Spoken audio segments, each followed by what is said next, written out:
Hello everyone, my name is Hope Quilling and today I will be talking about the research I have been completing over this past semester on the relationship between the diet and arthritis symptoms. Quick introduction as to why this topic is important. There are many different types of arthritis, many of which you've probably heard of or know someone that has it. There's osteoarthritis, rheumatoid arthritis, gout, psoriatic arthritis, juvenile idiopathic arthritis, as well as many others. There's currently no cure for arthritis, but there are many different treatment options available, such as pharmacological, so that's going to be your drugs and medicine, massage therapy, acupuncture, weight loss, exercise, and many others. Recent research has found a relationship between the diet and arthritis symptoms. So this research has specifically looked at certain diets and how it affects arthritis symptoms. So certain diets including the Mediterranean diet, an exclusion diet, and even dietary supplements. And many of this research has found that there is a relationship. So when you're eating one thing, it causes arthritis symptoms to be worse or better. And many research has found that the results are inconclusive. So they're not quite sure whether there is a relationship between the diet and arthritis symptoms. So that is what I try to find out with my research. This research, I went in with two objectives, and those are to determine if there is a relationship between the diet and arthritis symptoms, as well as determine if there are certain foods that are associated with arthritis symptoms. How I conducted the research was through a survey. I created a survey using the shortened version of the Rapid Eating Assessment for Participants, otherwise known as REAP, as well as a pain questionnaire from the Arthritis Foundation. The survey was administered on Facebook as well as at the L.E. Phillips Senior Center in Eau Claire, Wisconsin. The REAP portion of the survey was based on a scaled variable, and all scores were added up with a score range of 13 to 39. The pain questionnaire only had one generalized scaled variable question of 0 to 10 to rate the pain that the participant was feeling.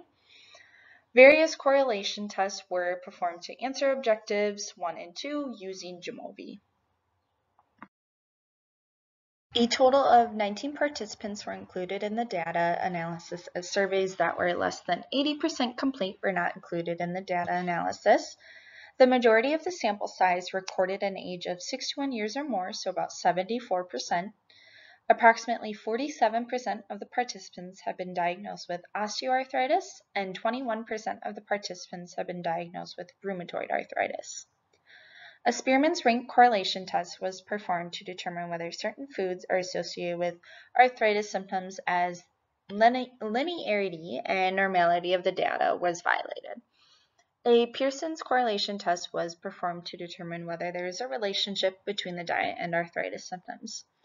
All of the values in the table are p-values from the correlation test. A p-value of 0.05 or less was deemed as statistically significant, but any other p-values outside of that range were not observed. As you can see from the table on the right, all of the tests performed were statistically insignificant. The results display that there was no relationship found between the diet and arthritis symptoms, and there were not any foods that were associated with arthritis symptoms. So as you can see in the table, how often do you eat less than 2 servings of whole grains a day? And the pain were evaluated, and there was a p-value of 0.84, so that is statistically insignificant. Moving down on the table, how often do you eat less than 2 servings of fruit a day? And the pain scale, the p-value was 0.81, so of course that is also statistically insignificant.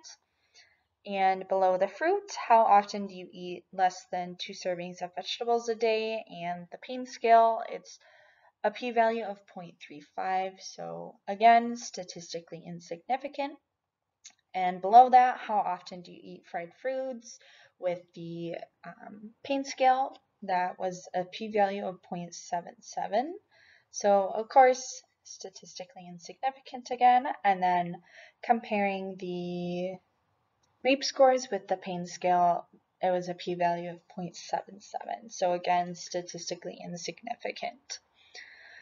For future research, I would recommend including more questions with scaled variables, as it made it difficult to use only one question from the pain questionnaire part of the survey for data analysis, as well as making the study longer and following the participants for a period of time, as pain with arthritis varies from day to day for most individuals. Other than that, that is all I have on my research between the diet and arthritis. If you have any questions, I'd be more than happy to answer them. Thank you. Have a great day.